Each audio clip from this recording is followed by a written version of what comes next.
رمضان کئی روزوں سے متعلق کچھ 11 اہم ضروری باتیں رسول پاک صلی اللہ علیہ وسلم نے فرمایا تھا، جو کہ ہر مومن مسلمان کو جاننا ضروری ہے تاکہ ہر مرد عورت مومن مسلمان کو روزوں کی فضیلت برکتیں پتہ چل سکیں۔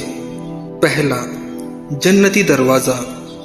بے شک جنت میں ایک ایسا دروازہ ہے، اس دروازے کو ریان کے نام سے جانا جاتا ہے۔ اس ریان دروازے سے قیامت کے دن روزے دار داخل ہوں گے، اور اس روزے دار کے علاوہ کوئی اور نیک کر داخل نہیں ہو پائے گا۔ آواز آئے گی کہ روزے دار کہاں ہے؟ پاس میں لوگ کھڑے ہوں گے، پر روزے دار کے علاوہ کوئی اور شخص داخل نہ ہو پائے گا۔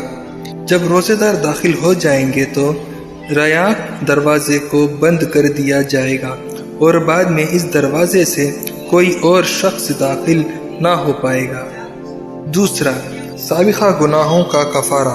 جس نے رمضان کے روزے رکھے اور اس کی حدود کو پہچانا، جس چیز سے بچنا چاہیے اس سے بچا، تو جو پہلے کر چکا ہے اس کا کفارہ ہو گیا۔ تیسرا، جہنم سے 70 سال کی مسافت دور۔ جس نے اللہ کی راہ میں ایک دن کا روزہ رکھا، اللہ اس کے چہرے کو جہنم سے 70 سال کی مسافت دور کر دے گا۔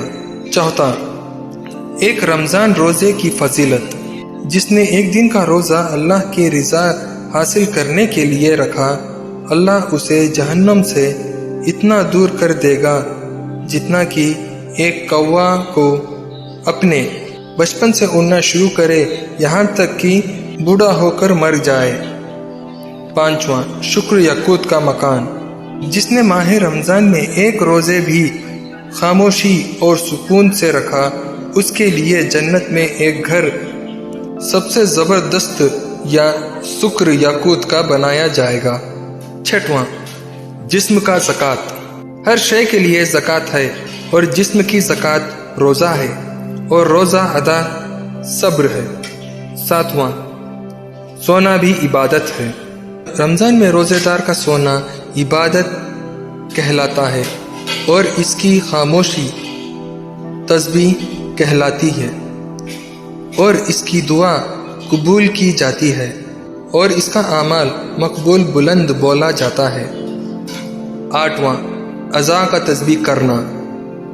جو بندہ روزے کی حالت میں شکر کرتا ہے، اس کے لیے آسمان کے دروازے کھول دیے جاتے ہیں، اور اس کے اعضاء تسبیح کرتے ہیں، اور آسمانی دنیا پر رہنے والے فرشتے اس کے لیے سورج ڈوبانے تک مغفرت کی دعا کرتے رہتے ہیں۔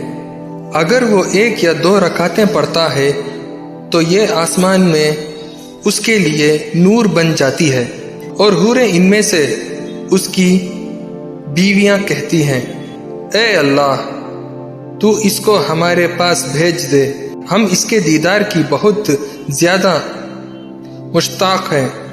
اور اگر وہ یہ پڑھتا ہے تو 70,000 فرشتے اس کا ثواب سورج ڈوبنے تک لکھتے رہتے ہیں۔ 9، جنتی پھل۔ جس کے روزے نے کھانے یا پینے سے روک دیا جس کی اسے خواہش تھی، تو اللہ تعالیٰ اسے جنتی پھلوں میں سے کھلائے گا، اور جنتی شراب سے سیراب کرے گا۔ 10واں، سونے کا دسترخوان۔ قیامت والے وقت روزے داروں کے لیے سونے کا دسترخوان بچھایا جائے گا، جس پر عمدہ اعلیٰ جنتی کھانا رکھ کر جنتی کھائیں گے، حالانکہ لوگ منتظر ہوں گے۔ 11واں، 7 قسم کے اعمال۔ رمضان کے روزے کی فضیلت میں اللہ کے نزدیک اعمال 7 قسم پر ہیں۔ جو اعمال واجب کرنے والے 2 اعمالوں کی وجہ ان کی مثل ایک اعمال کی جزا اپنے سے 10 گنا، ایک اعمال کے ساتھ 100 گنا تک، اور ایک اعمال ایسا ہے کہ اس کا ثواب اللہ تعالیٰ اللہ کے علاوہ کوئی نہیں جانتا، پاس جو دو واجب کرانے والے ہیں۔ پہلا، وہ شخص جو اللہ سے اس حال میں ملا کہ اللہ کی عبادت اخلاص کے ساتھ اس طرح کی کہ کسی کو اس کا شریک نہ ٹھہرایا تو اس کے لیے جنت واجب ہو گئی۔ دوسرا، اور جو اللہ سے اس حال میں ملا کہ اس کے ساتھ کسی کو شریک ٹھہرایا اور اس کے لیے دوزخ واجب ہو گئی۔